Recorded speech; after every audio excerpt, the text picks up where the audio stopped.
na ni katika jina Yesu Kristo tumeomba na kuamini. Amen.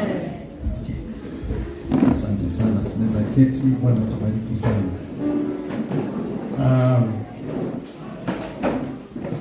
Mwanzo ni kutoa shukurani kwa sababu ya kuweza kukaribishwa katika kanisa hili. Mimi sijaifika hapa. Nafikiri tu ninaona Facebook, naona kanisa maridadi, ninatamani kuja kuona. Lakini nashukuru Mungu ya kwamba leo at least nimepatikana nitembee hapa na tuweze kuwa pamoja nanyi. Na tunashukuru Mungu kwa sababu ya wageni wote waliokaribishwa hapa, washirika wa hapa. Tunashukuru Mungu. Na kwa wazee wote walio hapa, wa baba wote, happy Father's Day. Hey, happy Father's Day. Na najua ya kwamba baba, unajua sasa anaitwa baba mchungaji. Mr. Mwangi, najua unapenda sana mambo ya Bible study. Kwa leo nimekuletea kipawa cha Father's Day. Hivi itakuwa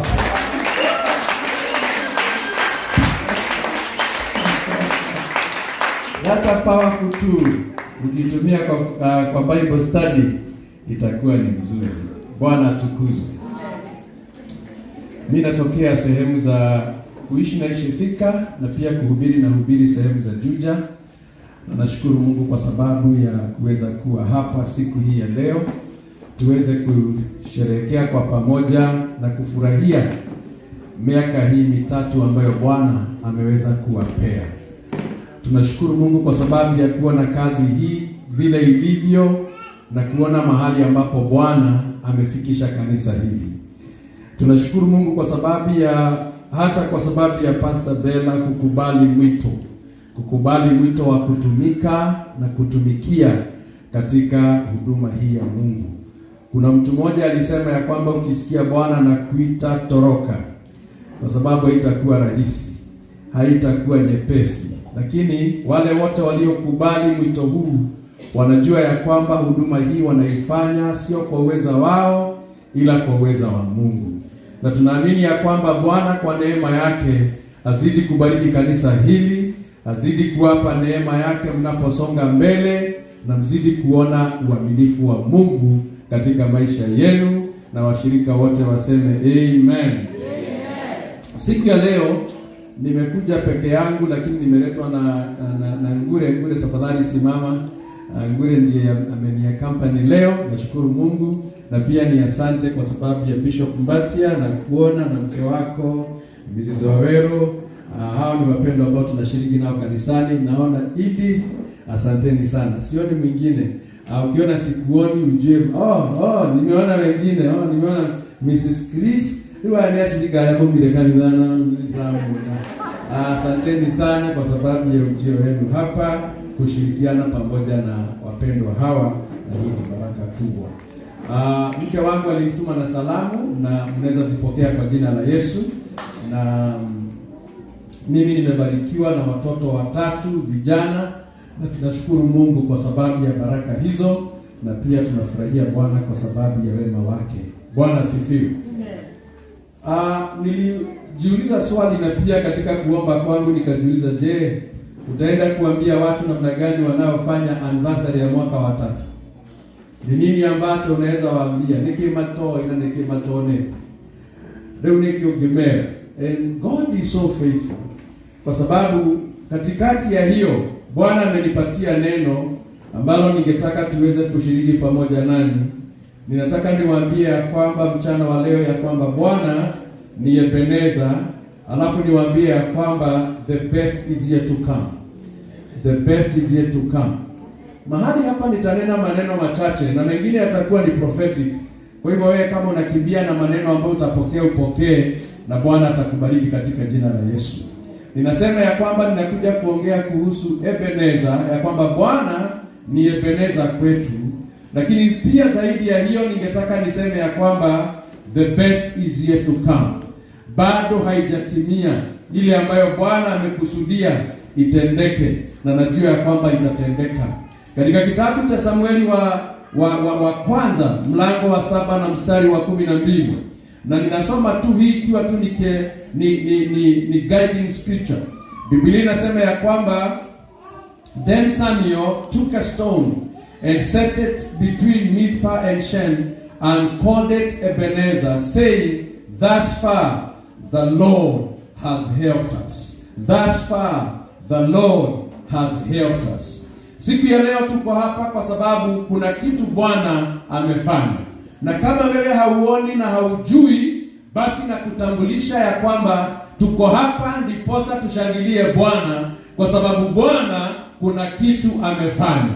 Kuna msaada wake amegawana pamoja na kanisa hili, na pia uwezo wake umekuwa pamoja na kanisa hili, na kwa hivyo hapa ndipo tupo. Tumwambie Bwana ya kwamba kwa hakika yale tunayoona na yale tumesikia, wewe ndiwe umetusaidia. Haleluya. Ya kwamba Bwana ndiye amekuwa msaidizi wenu mpaka mahali ambapo mlipofikia siku ya leo. Tuna kila sababu ya kuja na kushukuru Mungu kwa sababu ya matendo yake. And therefore today as we gather here, the only thing that we can be able to see, na kuweza kushangilia kwa sababu ya hiyo, tumeona uaminifu wa Bwana. Ategai yako yetu mwihokeku. The Lord has been so faithful. Ninataka niseme ya kwamba kuna kanisa zilianza kama yenu. Zilianza miaka 3 iliyoisha. Wengine walifunga, wengine hawajaendelea, wengine hawana chochote, mbali tu ni mahangaiko na kusumbuka. Ninataka niseme ya kwamba nyinyi, you have not bribed heaven. It is only by the faithfulness of the Lord. Na ndiposa nakuja niwaambie, aliyetenda haya bado hata hayo mengine atatenda, kwa sababu yeye ni mwaminifu. Haleluya. Kwa hiyo tuko hapa tufanye mambo machache. Kwa mfano tuko hapa tufanye kama mambo matatu hivi. Jambo la kwanza, tuko hapa ndiposa tuweze kumshukuru Mungu kwa umbali aliyotutoa. Hallelujah. The Father, the Lord has brought us. Kuna umbali ambao tumekuwa, kuna mahali tulikuwa. Wacha niwaambie wapendwa, kuna wakati tu hii ilikuwa ni wazo. Kuna wakati mambo ya kanisa hii ilikuwa tu ni katika fikra. Kuna wakati ilikuwa ni katika mpango uliopangwa. Lakini leo tunaweza tukamshukuru Bwana kwa sababu imetoka katika mawazo na katika kupangwa, na leo hii iko physical. Hallelujah. Praise the name of the Lord. Iko physical. Ilikuwa katika mawazo, ilikuwa katika maono, ilifikiriwa. Kuna watu waliketi mahali sema siku moja kanisa litakuwa salama. Kutakuwa na kanisa salama siku moja. Ikapangwa. Kuna watu walitembea, ninaamini ya kwamba mchungaji akiwa mmoja wao, walitembea huku wakitafuta mahali ambapo kanisa linaweza likawekwa. Ninaamini ya kwamba sio nyinyi wa kwanza kuzunguka huku mkitafuta mahali kanisa itawekwa. Kuna wengine walipitia hapa na wakaona hapa hakuna kanisa inaweza wekwa, lakini Bwana akapeana maono. Kwa hivyo tuko hapa leo, na ndiposa tuweza kumshukuru Mungu kwa umbali aliyotutoa. Praise the name of the Lord. Jambo la pili, ni vizuri tufike mahali tu-evaluate, tuweze kufanya hesabu za kutosha. Tu-evaluate tuko wapi, ya kwamba kuna mahali tumetoka. Hatuko mahali ambapo tulikuwa tumeanzia. Wakati hii ilikuwa tu ni ndoto. Hatuko hapo sasa, kuna mahali tuko. Kwa sababu tunapotizama leo, kuna mjengo huu, kuna maono yale na yale mengine ambayo ni fiche. Kwa hivyo tunaweza siku ya leo tunapo-celebrate the anniversary, ni wakati mzuri wetu wa ku-evaluate where are we now. Tuko wapi baada ya Mungu kuwa ametutoa mbali. And then jambo la tatu ambalo tunapaswa tujitayarishe na tulishikilie ni ya kwamba we must get ready now. We must get ready now to for where God is taking us. Tujiandae sasa kwa mahali Mungu anatupeleka. Mimi kama ningekuwa wa kanisa hili ningesema amen. Kuna mahali Bwana anataka kuwapeleka, na ni zaidi ya mahali mlipo. Ninataka mjue ya kwamba God is not yet done with you. Ni vizuri mwelewe, hapa sio mahali pa kuseto. This is not the place of settling. Kuna mahali ambapo Bwana anataka kuwapeleka, na ndio ninataka niwaambie, Bwana anawania kufanya mambo makubwa ambayo itakuwa ni ya kuwashangaza nyinyi anapowafunulia vile anavyofanya. Hallelujah. Unajua hii ni rahisi sana kuseto hapa. Nani hawezi seto kwa hizo na muziki? unajisumbua na nini? Mbona unajisumbua kupanua kanisa? Mbona ununue plot nyingine na tuko sawa? You know, as in, so this is beautiful. This is so beautiful, my people. Unapotizama hapa the artistic mind yenye imetengeneza hii, tunaweza tukasettle. But God does not want us to settle. This is too little. Mungu amepanga makubwa zaidi. There is a place that he is taking you as a church. Kuna mahali Mungu anawapeleka kama kanisa. Hey, hallelujah. Na kuna kitu kimoja nimetambua katika maisha yangu. As the Lord blesses the church, kanisa hili likiwa kanisa lake, yeye hubariki washirika wanaoshiriki huko. So as the Lord expand the church, you better be ready. Wakati Bwana anapeleka kanisa level nyingine, ni vyema ujitayarishe, because the Lord hata kuacha nyuma, lazima atembee pamoja na wewe. Hey, hallelujah. Kwa hivyo tuko hapa leo tuweze kufanya mambo hayo, na itakuwa ni vizuri tuelewe ya kwamba Mungu yeye bado ni mwaminifu. Hey, praise the name of the Lord. Ninataka niwatie moyo leo hii, niwaambie ya kwamba tunapoketi hapa na kutizama umbali huu, kuna wale walioanzia wa kwanza kuingia mahali hapa, wameona jinsi Mungu amekuwa mwaminifu. Kuna wale ambao wamejiunga nasi tukiwa bado tunaendelea, na tumeona Mungu akiwa mwaminifu. Na nataka niseme hili wazi wazi, niwatangazie, niwaambie ya kwamba yule Mungu ambaye amekuwa pamoja na kanisa hili la Salama, yeye hajabadilika. Yeye ni yule. Jinsi alivyokuwa mwaminifu jana, hata leo ni mwaminifu. Na nataka niwatangazie, hata kesho atakuwa mwaminifu. Aliyewasaidia kutoka mahali mlikotoka na mkafikia hapa, mpango wake ni mpana. He is taking you somewhere. He is taking you somewhere. Na ni vyema mjiandae. Hallelujah. Yeye hajabadilika. Unajua, wakati mahali tumesoma, wakati Samueli anaezeka hilo jiwe na kuliita Ebeneza, huu ulikuwa ni ushuhuda kwa watu. Ulikuwa ni ushuhuda kwa watu waliokuwepo na ambao watakuja baadaye. Watakapoliona hilo jiwe, watambue ya kwamba Bwana yeye bado ni mwaminifu. Ni ushuhuda wa matendo yake Mungu. Leo hii kanisa hili la Salama, ninaamini ya kwamba mnasimama hapa kama ushuhuda wa jinsi Mungu anavyoweza kufanya. Ninataka mjue, sio ushuhuda wenu tu, ni ushuhuda wa wapita njia. Sio ushuhuda wenu tu, ni ushuhuda wa makanisa yale mengine, ya kwamba Bwana anapotembea na watu wake, yeye ni mwaminifu na kuna mambo huwa anatimiza. Hallelujah. Yeye ni mwaminifu.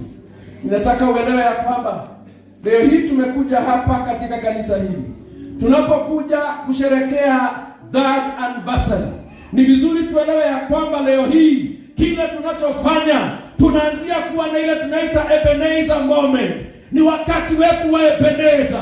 Na nataka nitangaze, na pia uturn to your neighbor na uambie karibu sana. Mwambie karibu sana tu wa Ebenezer moment. Mwambie karibu sana katika wa Ebenezer moment. Hebu mwambie, kama hauna kinyongo, mwambie jirani yako vizuri. Mwambie karibu sana tu wa Ebenezer moment.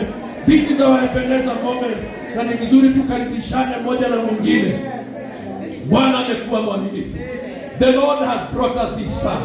Bwana ametusaidia. Negatika hiyo mtailetie. Sini Bwana amewasaidia. Hivyo ndivyo tumekuja kusema siku ya leo, ya kwamba Bwana ndiye ameweza kuwasaidia. Katika hali hiyo ya kuwa ya kwamba tuko katika Ebenezer moment, ninataka niongee mambo machache kwa sababu ya muda. Nitajaribu sana nifupishe, lakini ningetaka niongee mambo machache. Jambo la kwanza, ninataka kuwakumbusheni ya kwamba siku ya leo ikiwa ni our Ebenezer moment, ni wakati wa kukumbuka ya kwamba Mungu ni mwaminifu. Bwana sifiwe. We need to sit down and reflect, get to see, get to understand the Lord is faithful. Mahali tumesoma maandiko yanasema ya kwamba thus far, ama this far, the Lord has helped us. Ni vizuri kujua ya kwamba Mungu ndiye amekuwa pamoja nasi. Tunaweza tukiwa hapa tu acknowledge, nyinyi wote washirika hapa pamoja na viongozi wenu na mchungaji wenu, ya kwamba Bwana amekuwa mwaminifu.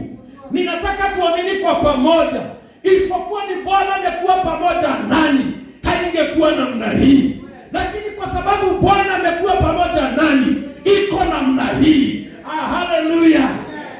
It is the Lord who has helped. Na kwa hivyo tuna kila sababu ya kuweza kumshukuru Mungu. Unajua, kanisa lenu kama kanisa lile lingine limesurvive mambo mengi. Praise the name of the Lord. Mimi nitawahesabia zile ambazo nilipata revelation, lakini nyinyi mnaweza ongezea kwa sababu nyinyi ndio wenyeji. Kanisa hili linataka kuamini ya kwamba kuna changamoto zimekuwepo, changamoto za kila aina, pengine changamoto za kifedha, changamoto zingine ambazo ni za availability. Okay, Bwana asifiwe. Hey, hallelujah. Unajua kanisa ambalo ninahubiri leo, nilipoenda hapo kuna kanisa ambalo liko in the neighborhood. Na hilo kanisa, sijui kama Bishop Philip anakumbuka, hilo kanisa pastor wa huko ni mwalimu wa electronics. Kwa hivyo mashini zake zilikuwa nzuri sana. Na kama walikuwa nangojea saa zile tu tumemaliza, wanaanzia maneno yao. Kwa hivyo kuna wakati pastor huko angesema Bwana asifiwe, washirika wetu wanaanzia kusema amen. Karibu usimame na mwambie sio mimi nimesema, sio mnisikize vizuri. It was a big challenge. Kanisa la Bwana hupitia mawimbi. Kanisa la Bwana hupitia hali ngumu. There are challenges. Zingine ziko amplified, zingine ziko silent, zingine zimenyamaza. Nataka niseme ya kwamba kanisa lenu sio exemption. Ni vizuri kuelewa this church imepitia changamoto za kila aina. Na pia tunaweza tukasema ya kwamba kanisa lenu limepitia victories. Kuna ushindi ambao Bwana amewapa. Kuna mambo mliwaambia kufanya, kama vile inatangazwa hapa na treasurer, wekeni pesa tufanye upanuzi. Haikui rahisi, lakini ni vizuri kusema ya kwamba as a church kuna victories ambazo mko nazo. Leo hii kuna vitu mnaweza kusimama nazo kama Crown. Tuna kanisa, tuna plot, tuna kitu fulani, tuna watoto. Hallelujah. Tunasikia mpaka wanatangaziwa hapo wasikuaruze. Mtajuaje wako Arabu? Wanatangaziwa hapo. Si kuna wakati hata tungeweza kutangaza kwa sababu wa kukuaruza hakuna, cha kukuaruzo hakuna. You know like there are those moments. Kanisa linapitia some challenges. Kuna challenges ambapo unapata kwamba kanisa likikua, kuna watu wanakuja, lakini pia kuna watu ambao wanaenda. There are people who came, walikuwa nasi, walibeba maono, walifurahia, lakini baada ya kukaa they defected. Hawako hapa.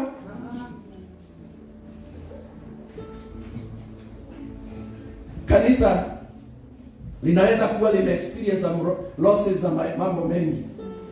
Na pia ni vizuri kuelewa, tunapoangalia hizo challenges, tunapoangalia hali hizo ambazo kanisa la Bwana limepitia, ni vizuri tuweze kufurahia pamoja na kutangaza ya kwamba katikati ya mambo hayo yote yaliyokaa kama mawimbi, katikati ya hali hizo zote ambazo zilikuwa ngumu, the Lord has remained to be faithful. Bwana amekuwa mwaminifu. Nataka niseme hivi, hata wakati resources zilikuwa chache ambazo hazikuwa za kutosha, Mungu alisustain kanisa lake katika msimu huo.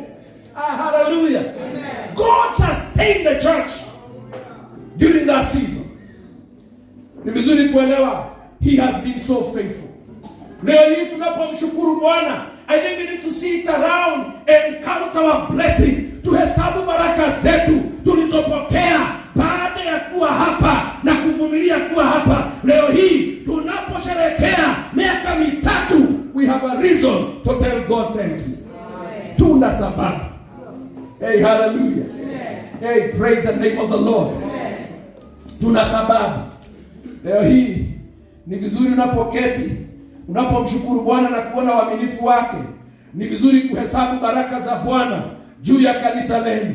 Baraka ni nyingi, na kuna zingine hazionekanagi, kuna zingine ambazo hazitambuliwi, Lakini wacha niwaambie wapendwa, you need to sit down today and count your blessing. Mnapozihesabu, have a moment to tell God thank you. Hallelujah. Nasikia kuna kijana mmoja alienda kanisani na akasema ako na ushuhuda. Alipotoa ushuhuda, watu walicheka na wakaona huo sio ushuhuda, kwa sababu alisema anashukuru Mungu kwa sababu tangia siku hiyo iliyokuwa imepita Saturday, ameacha kuwa analala kwa kiti, siku hizi analala kwa kitanda. And people were like, sasa hiyo ni kitu ya kuja kusema kanisani? Hiyo ni muujiza kweli? Wewe wachana na dini. Mimi ndio najua kule Mungu amenitoa. Hallelujah. Na nyinyi pia ni vizuri kutambua ya kwamba kuna mahali Bwana amewatoa. Kuna vitu ambavyo Mungu amewapa kama baraka. As you count those blessings, wapendwa, kile ambacho kinapaswa kitoke ndani ya mioyo yetu ni kutoa shukrani kwa Mungu kwa sababu amekuwa mwaminifu. Hallelujah. Kuna mambo mengi ambayo unaweza kuhesabu.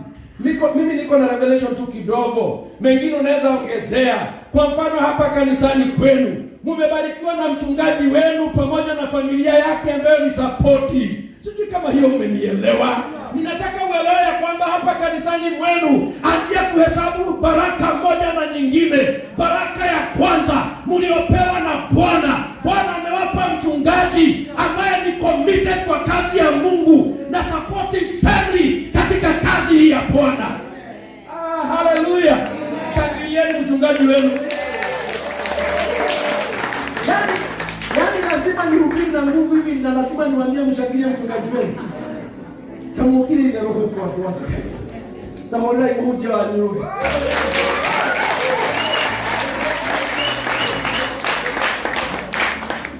Piga makofi kama wanasiasa. Piga makofi vizuri na furaha. Furaha ya Yesu.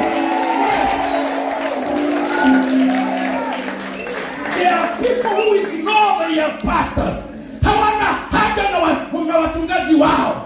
Unajua kuna watu wameignore wachungaji wao na wamekosa baraka nyingi kwa sababu hawa ndio watu waliobeba baraka ambazo walipaswa wazitangaze, ziingie katika boma zenu, ziingie kwa watoto wenu. Leo hii unapohesabu baraka katika nyumba hii ya Bwana, elewa ya kwamba Mungu amewapa mchungaji ambaye ni committed na familia yake ambayo ni supportive kwa kazi ya Mungu. Hallelujah. Amen. That's a blessing that you ought not to forget. Mungu amewapa mchungaji ambaye waitia mbele za Bwana, humwita Bwana, humlilia Bwana, hutangaza baraka za Bwana hata wakati hamuko. Bwana asifiwe. Amen. We need to thank God for that blessing. Bwana asifiwe. Amen. Ni vizuri kuelewa kuna wachungaji ambao hawana mzigo. Kanisani kazi yao ni chenye watapata na wapokee, na wanasahau mambo ya washirika. But thank God for your pastor and her family. Bwana asifiwe. Another blessing yenye Mungu amewapa na mnapaswa mnihesabu. God has given you land. Mungu amewapa mahali. Ni kwani nini mlitoa pesa na kuna wengine bado walikuja na hawajatoa, mtatoa kwa hiyo nyingine. Ya kwamba mlitoa, lakini I want you to understand, Mungu amewapa baraka ya shamba. Hallelujah. Ni makanisa mangapi hayana mashamba? Ni makanisa mangapi yana struggle? Ni makanisa mangapi ambayo yako na matatizo? Leo hii Mungu amewapatia mahali ambapo mnaweza mkakaa. Wacheni niwaambie wapendwa, don't take it for granted. Ni opportunity ya kumshukuru Bwana na count those blessings. Ati ya kwamba Bwana, asante kwa sababu ya shamba la kanisa. Hallelujah. Baba apatie kanisa mzuri. Nani anaweza kuwa mshirika wa hapa? Niwe tu wa kujifanya. This is a good place. Viti vyenu ni mzuri. Angalia mmekaa tu. Kwenye mmekaa hebu angalia jirani yako mwenye amekaa. Bikale tu uwele kaneti mfiki. Baya kuna mahali pa kuweka mikono. Unafikiri kanisa zote zinakuwa hivyo? Zingine ziko na benches. Zingine hata mahali ukikaa saa hii ungekuwa umeenda choo kama mara 5. Ndio, sio kwa sababu uko na haja, ni kwa sababu unataka kugandoka. Kama unajua kugandoka ni nini?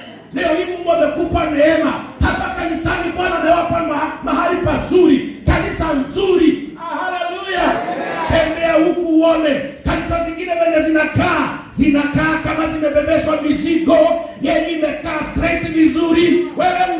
know haujawahi ona ikiwa baraka, nataka nikutangazie count your blessing. Hesabu ikiwa baraka ya kwamba mko na kanisa. Hallelujah.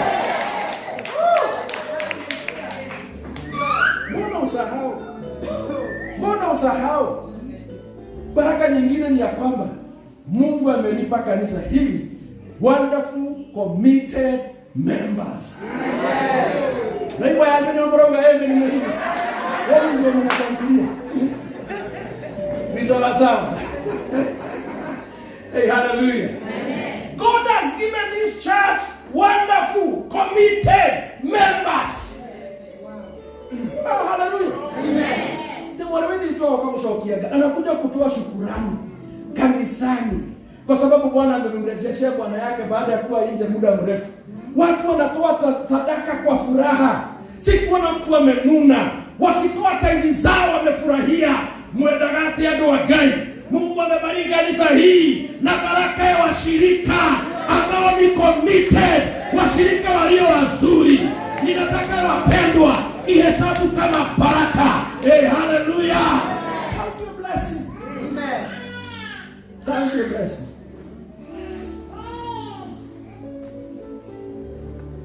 Jambo lingine ambalo ni nzuri ni ya kwamba kanisa lenu linaongozwa na ile tunaita God given vision. Maono ya Mungu. Bwana asifiwe. Kanisa lililo na maono ya Mungu. Mchungaji hatahitaji kuuza mchanga ndio atambue Mungu. Mchungaji hatauza maji ndiposa atambulishe Mungu na atambulishe maono yake. Ninataka nimwambie mnapaswa mshukuru Bwana na muinulie Bwana sauti zenu kwa sababu mnapohesabu baraka ambazo Mungu amewapa. Hili kanisa linaongozwa na God given vision ambayo kama Bwana yuko ndani tuko na uhakika ya kwamba hata ng'ambo ya pili tutafika katika jina la Yesu. Hallelujah. A God given vision. So tumshukuru Bwana leo. At our Ebenezer moment, let us thank the Lord. Let us remember the blessings. Let us count them. Tuzihesabu hizo baraka. Wacha tuzihesabu. Tuseme umekuwa hivi, umenitendea hivi, umefanya haya, na bado tumshukuru kwa sababu yeye ni mwema na ni mwaminifu. Kwa hivyo tunapofurahia leo na kusherehekea miaka mitatu wapendwa, ni vizuri wewe na mimi we celebrate God's goodness by counting the blessings. Hallelujah. Usisahau hizo baraka. Jambo la pili at our Ebenezer moment, ni vizuri leo we renew our commitment to God's mission. Hey, Bwana asifiwe. Swali kubwa ni hili, why are you here? Wewe kama mshirika wa kanisa hili, why are you here? Kwa nini uko hapa? Mimi ninaamini ya kwamba uko hapa urahisishe kazi ya Mungu. Hauko hapa uifanye kazi ya Mungu iwe nzito. You are here to commit yourself, ndiposa kazi ya Bwana iendelee kutendeka vizuri. Hallelujah. Amen. Praise the name of the Lord. Amen. Ninaposema haya, kuna maneno yake Yesu Kristo aliyonena na akawaambia wanafunzi wake kabla aondoke, akawaambia, go therefore and make disciples of all nations. Anawaambia hiyo ndio commitment kubwa. Anawaambia hiyo ndio mission ambayo imebaki watimize. Katika kitabu cha Mathayo 29 mstari wa 28 mstari wa 19. Ni vizuri kujua ya kwamba leo hii tunapofurahia, tunaposhangilia, tunapoinua sauti zetu na kufurahia matendo ya Bwana vile alivyotenda na huku mbele, kuna kitu kimoja ambacho Bwana hataki tusahau. Ni vizuri tuelewe, as a church we have a future.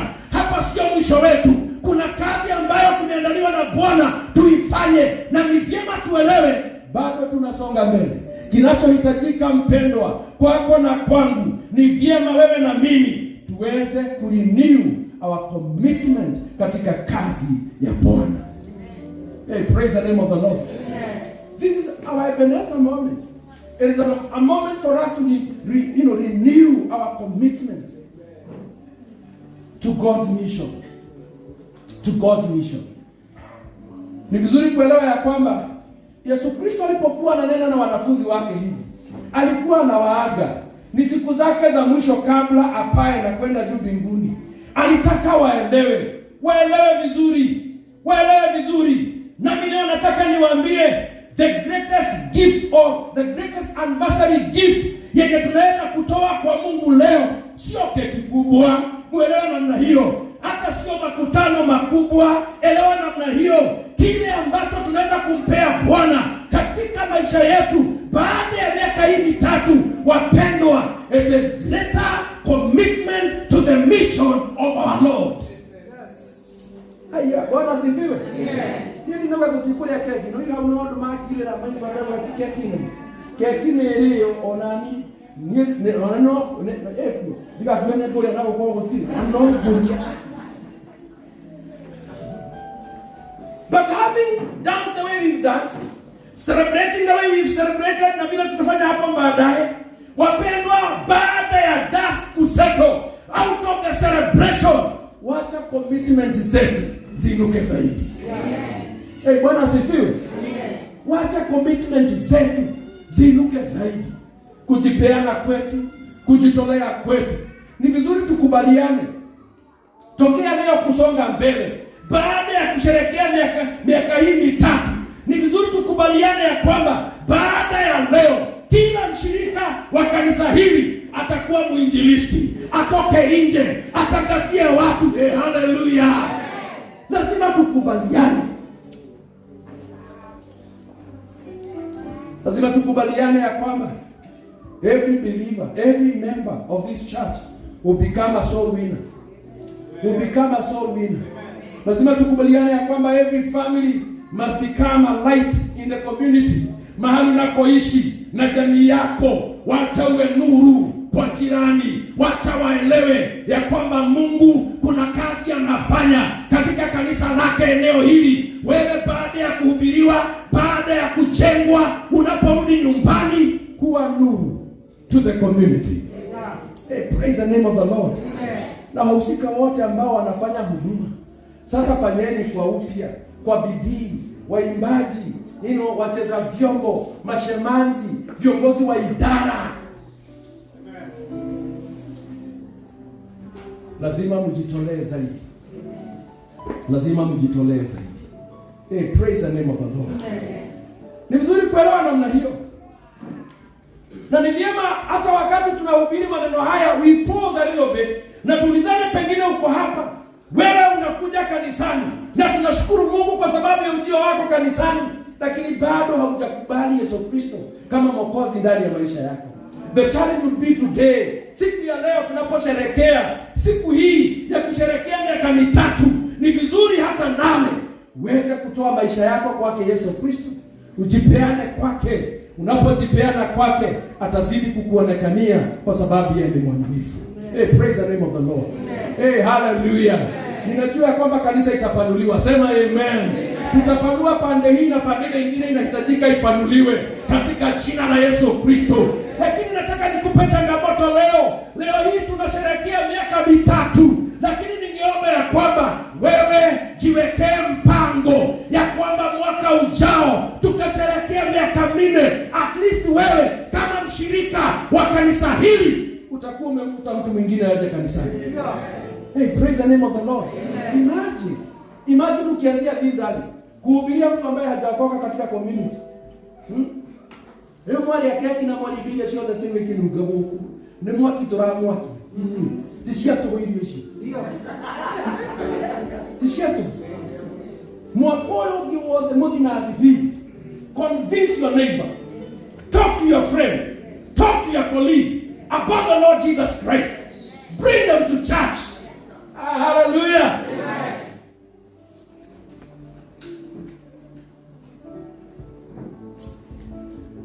Kwa sababu ya muda, jambo la tatu,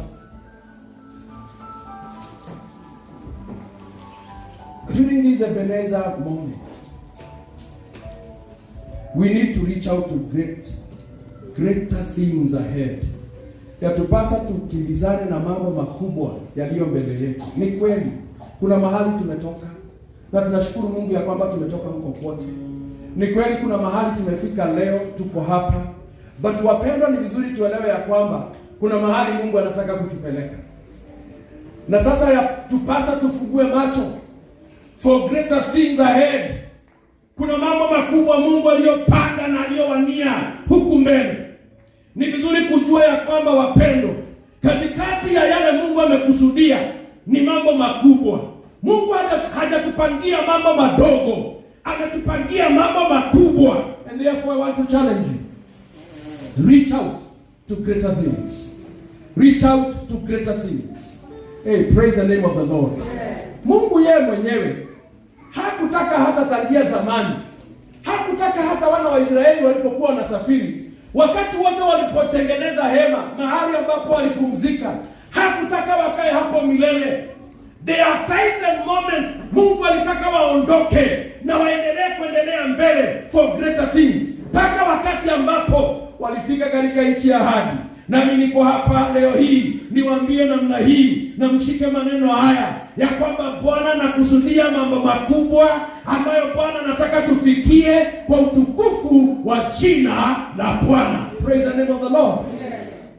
Imagine maono yote hiyo na mchungaji na viongozi, maono ambayo washirika nyinyi mmeyashika, maono ya upanuzi, maono ya kujenga, maono ambayo yako hapa mbele in the future, ya kujenga kitu ambacho kitakuwa ni cha kutajika. Ni vizuri wapendwa, tujiandae wakati tunaposherehekea miaka hii mitatu, na tuambiane ukweli pasipo uoga. Kama Bwana ametutendea hii kwa miaka mitatu, tutakapomwamini hapa mbele atatupa upanuzi zaidi. Na kwa hivyo wapendwa, I want to challenge you, reach for greater things ahead. Hey, hallelujah. Greater things. Greater things. Urembo wote ambao tunatamani uko hapa mbele. Ufanisi wote ambao tunatamani uko hapa mbele. Ni vizuri tujue ya kwamba wapendwa, mambo yote yaliyo mazuri, mambo yote Bwana aliyokusudia mema yako mbele yetu. They are ahead. Kwa hivyo wapendwa, wacheni to move forward. Baada ya sherehe hizi tuamue we are moving forward for greater things. Hey, hallelujah. Amen. Hey, hallelujah. Amen. Greater things. Kwani ukijenga cathedral utajikuna? Si hii ni baraka. Yeah. Hey, Bwana asifiwe. Amen. Kwani ni vibaya hata unajua katika pesa saa mambo imebadilika. Ikijengwa vizuri iwe cathedral na ipite mambo yote, hata mchungaji wenu jina yake inabadilika, anaitwa Cathedral Bishop. Where is your vision? Na si vibaya. Sasa baada ya kushinda mkiita ati mnaita Mr. Mwangi ati baba mchungaji. Mnabadilisha? Baba asko. Simeon, ona mambo makubwa. Ona upana. Eneo hili ni nzuri na shule. Eneo hili kanisa litakuwa na basi zake. Eneo hili litakuwa na mambo makubwa. Go for greater things ahead in the name of Jesus. Mambo makubwa ambayo Mungu amekusudia yako mbele. Hey, Bwana asifiwe. Physical things. Watu wakomae kiroho, wajengwe vizuri, pawe mahali pazuri. Bwana asifiwe. We need to look forward for greater things. Ninaposema hivi, ningetaka niseme tu ya kwamba Mungu kuna mambo mengi ambayo anapanga na kanisa leo. Na ni vizuri kuyashika haya kwa sababu Mungu anawania kufanya mambo haya. God is willing for new doors to open kwa sababu ya kanisa leo. God is planning for new doors zifunguke kwa ajili ya kanisa lenu. Mungu alete wengi wamjue Bwana kwa sababu ya matukio yanayotukia mahali hapa. Haleluya. Watu wakisikia katika kijiji hiki vile watu wa kanisa hili wanapendana, hawavurugani. Unajua kuna kanisa kila wakati ni kuvurugana. Kuvurugana tu. Kanisa lenu watu wakisikia wanasikia kwamba viongozi wako sawa, washirika wako sawa, wakiingia kanisani wanakaribishwa vizuri. Sijui kama unatembea kanisa mahali, unatembea kanisa paka Asha mwenye amepewa kazi na shindwa walichagua namna gani. Juu hata makaribisho yake hata hana shughuli na wewe. Hana. Lakini kuna kanisa unaweza ingia. Kuna wakati kuna kanisa moja iko pale Rosters. Tukiwa vijana tulitembelea hilo kanisa. Na kuambia makaribisho mpaka sasa unasema Mungu tu nisaidie nitakuja sana tena. Kwa sababu ya makaribisho, the welcoming, the smiles, the way they are greeting you, the way they are interested with you.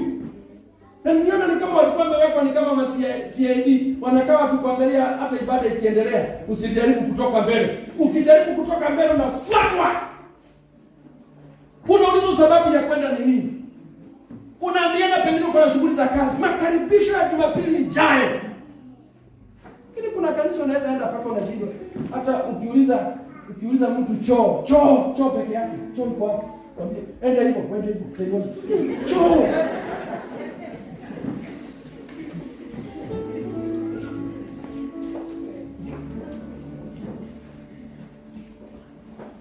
Hey, praise the name of the Lord.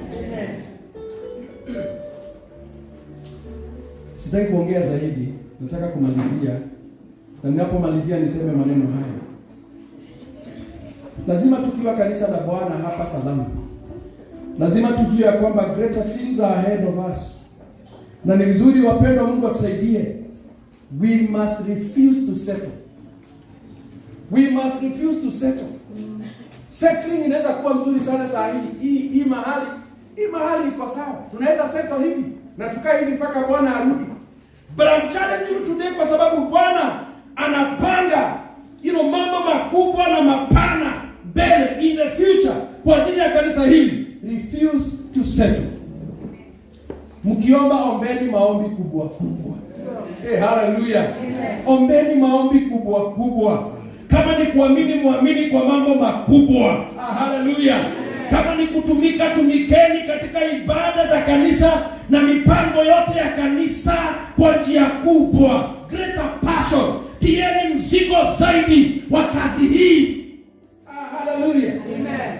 Tieni mzigo. Mkisikia kanisa inapanuliwa, jitoleeni. Usiwe wale wengine wanasema ya kwamba tulijenga ya kwanza, wala wamekuja nao wajenge hiyo.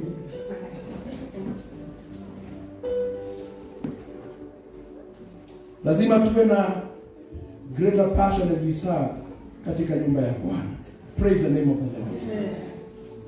Kwa hivyo leo hii tunapo reflect na kutizama miaka hii mitatu vile Bwana amekuwa pamoja nasi, tunaweza tukasema ya kwamba wapendwa, ya kwamba Mungu amekuwa mwaminifu kwetu. He has been faithful katika maisha yetu. Na kwa hivyo ninataka tu niwaambie kwamba napomalizia ya kwamba katika anniversary hii ni vizuri kujua ya kwamba baada ya leo, kama vile kiongozi alisema, itaisha. Okay, Bwana asifiwe. Si baada ya hizi sherehe zote, sasa sana tena kutakuwa na anniversary. Okay, Bwana asifiwe. Maneno ya anniversary itakuwa imeisha. Sasa tunarudi back to to ile kazi ya kila siku sasa. Sasa watu wamekuwa kijipanga, kuna hizi zinafanyika. But I want to encourage you today katika jina la Yesu Kristo. Ninaomba ya kwamba leo hii tunaposherehekea sherehe hizi leo, tunapofurahia siku hii ya leo, my challenge to all of us, wacha ya kwamba sherehe hizi ziwe ni sherehe ambazo sio tu za kushangilia miaka hiyo mitatu, ni sherehe za kukamata moto, tutembee na huku mbele, tutimize ndoto za Bwana. Hey, praise the name of the Lord. Hey, hallelujah. Sherehe hizi zinapaswa kuwa like a launching pan. Ni mahali ambapo sasa tunainuka tena zaidi. Ni kana kwamba sherehe hizi ni za kuturusha tena. Twende tukatimize majukumu ya Bwana zaidi. Tukafanye kazi ya Bwana zaidi kwa upana zaidi. Na ni vizuri usikize vile Bwana anavyosema. Kwa mfano sisi ya leo, huenda Bwana anasema mambo machache kwako na kwangu. Pengine Bwana kuna mambo anasema kwa sababu ya mambo haya yaliyo mbele yetu, kwa sababu ya mahali anatupeleka. Pengine kuna mambo ambayo Bwana ananena kwako na kwangu. Pengine Bwana ananena na kusema, panua maono yako. Wacha maono yako yawe makubwa zaidi. Pengine Bwana ananena na wewe na kukuambia kwamba tia imani yako nguvu. Yale ambayo uliona hayawezekani, leo hii kuna tumaini, kwa sababu tunasema ni Bwana amefanya hivi, na kama alifanya hivi hakuna jambo ambalo hawezi kufanya. Hey, hallelujah. Leo Bwana pengine anakunenea na kukwambia jenga imani yako wewe na nguvu zaidi. Jenga imani yako zaidi. Pengine Bwana anaongea na kanisa lote na pamoja nasi na kusema ya kwamba jiandaeni kwa mwongezo. Prepare yourself for an increase. Increase in giftings. Increase katika mambo ya idadi ya watu. Increase katika growth ya mijengo na miradi katika kanisa la Bwana. Sijui ni sauti gani unasikia, but I want to encourage you today. God is speaking. Mungu ananena. Mungu ananena. Mungu ananena kwa sababu yeye ni mwaminifu. Yeye ni mwaminifu. Ninataka ujue na uelewe ya kwamba kama Bwana amefanya haya, then we are just beginning. We are just beginning. Hey, nasema we are just beginning. Kama Bwana amefanya haya, if the Lord has brought you this far, if the Lord has brought you this far, despite of the challenges, despite ya maono ya watu wengine, negative vision zao, despite ya challenges zote, the Lord has done this, then we are just beginning to see His goodness, to enjoy His greatness. Hallelujah. Oh, hallelujah. Nataka niseme hivi wapendwa, kama Bwana yeye ndiye amewasaidia mpaka mahali hapa, yeye amekuwa Ebeneza.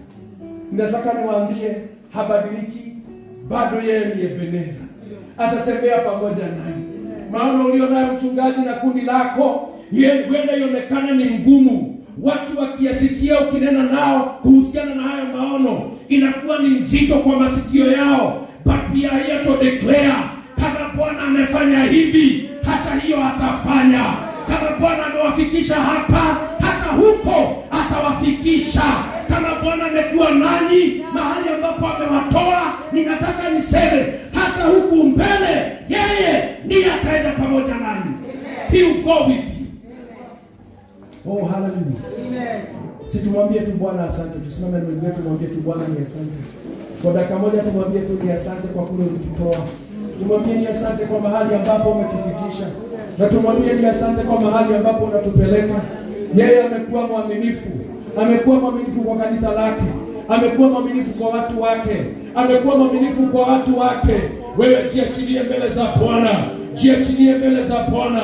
Mwambie Bwana ni asante. Fungua kinywa chako mteule. Mwambie Bwana ni asante kwa umbali ametutoa, kwa vita ametupigania. Mwambie Bwana ni asante. Tunaposherehekea leo miaka 3 ya kanisa la Bwana, tumwambie ni asante kwa mahali tulipo leo. Mwambie Bwana ni asante kwa mahali ambapo tuko leo. Mwambie ni asante kwa mahali anatupeleka. Na nimekuambia anapotuinua, anapoinua kanisa lake, hata nasi atatuinua. Atabariki kazi zetu, atabariki nyumba zetu, atabariki shughuli zetu, atatuonekania kwa sababu yeye ni Mungu mkuu. Fungua kinywa chako. Nena na Bwana aliye hai. Nena na Bwana aliye na nguvu. Nena na Bwana mwenye mamlaka na uweza. Baba tunakushukuru. Baba tunakuinua. Asante kwa siku ya leo. Asante kwa umbali uliotoa kanisa lako. Asante kwa umbali ambao umetoa kanisa lako. Ni asante Bwana kwa umbali uliotoa kanisa lako. Ni asante Bwana kwa kusafiri nao katikati ya mapito yote. Umebaki kuwa mwaminifu. Ni asante kwa leo. Ni asante kwa neema. Ni asante kwa baraka. Oh, tunakuabudu Bwana. Tunakuabudu Bwana. Tunakuheshimu Bwana. Tunakiri unafaa. Tunakiri unastahili. Tunakiri kwamba wewe ni Mungu mkuu. Kando nawe hakuna mwingine. Kando nawe hakuna mwingine awezaye ila ni wewe peke yako. Tunakuinua Bwana. Tunakuinua Bwana. Tunakushukuru Bwana. We give you praise. We give you honor. We thank you Jesus. We thank you Jesus. We thank you Jesus. We thank you Jesus. Oh, thank you Lord. Asante Bwana. Umbali huu imegharimu mkono wako Bwana. Nasi tuko hapa tuseme ni asante kwa sababu ya nguvu zako. Baba, tunakutanika pamoja na wapendwa hawa wote na kutangaza na kushuhudia ya kwamba haya ni matendo yako. Ni asante kwa kusafiri pamoja nasi. Sisi sote kama kanisa lako tunasema ni asante. Tunasema ni asante. Tunasema ni asante. Tunasema ni asante. Fungua kinywa chako mpendwa, mwambie Bwana ni asante. Mwambie Bwana ni asante kwa umbali aliyotutoa, kwa safari ambazo ametutoa, kwa umbali aliyotutoa. Mwambieni Bwana asante. Mwambieni Bwana asante. Mwambieni Bwana asante. We give you praise, the Lord. Tunakupa shukurani. Tunasema ni asante. Ni asante kwa kanisa lako. Ni asante kwa kanisa lako Bwana. Ni asante kwa mtumishi wako. Ni asante kwa viongozi. Ni asante kwa sababu ya kila mshirika. Tunasema ni asante Bwana. Ni asante kwa kuwa wewe ndio umekuwa pamoja nao. Ni asante kwa kuwa wewe umekuwa msaada wao wa karibu. Tunakushukuru Bwana. Tunaliinua jina lako. Tunatangaza unastahili. Na kando nawe hakuna mwingine. Pokea sifa Bwana. Pokea sifa Bwana. Pokea sifa Bwana. Kwa kuwa wewe ni mwaminifu. Tusaidie Bwana, kwa sababu mahali ulitufikisha tunaelewa Bwana una mpango wa kutupeleka mbele zaidi. Na leo hii katika jina la Yesu Kristo ninanena baraka hizo za kusonga mbele zaidi juu ya kanisa lako hili, juu ya wapendwa Baba, katika jina la Yesu. Tusaidie kuconceive maono ya mchungaji Jehova na viongozi. Tukimbizane na maono hayo. Tusaidie kutimiza. Mahali natupeleka ni mahali papana zaidi. Mahali natupeleka ni mahali mpango wako utatimia zaidi. Tunakuomba katika jina la Yesu. Baba, tupe nguvu. Tupe nguvu na uwezo. Tusaidie kufika hapo Bwana, kwa kuwa wewe unastahili. Pokea sifa Bwana, kwa kuwa nguvu ni zako. Pokea heshima zote, kwa kuwa mamlaka ni yako. Ni asante kwa upendo wako. Ni asante kwa huruma zako. Ni asante kwa nguvu zako. Ni asante kwa kibali chako. Ni asante kwa umbali huu. Ni asante kwa umbali unatupeleka. Tunakupigia makofi kama sadaka ya shukrani. We give you praise. Hallelujah. In the name of Jesus. Pokea sifa na upokee shukrani kwa kanisa lako. Na leo hii Bwana, kwa sababu ya mpango wako, bariki kanisa hili na kazi walionayo. Wapeleke umbali na utaka kuwapeleka. Jitukuze katika eneo hili. Jitukuze katika eneo la Thika Central. Jitukuze Mfalme katika pande zote kupitia kwa kanisa lako hili, kwa sababu wewe ni Mungu mkuu. Pokea sifa na heshima na utukufu, kwa kuwa wewe ni Mungu. Kwa jina lake Yesu Kristo tunaomba na kuamini. Amen.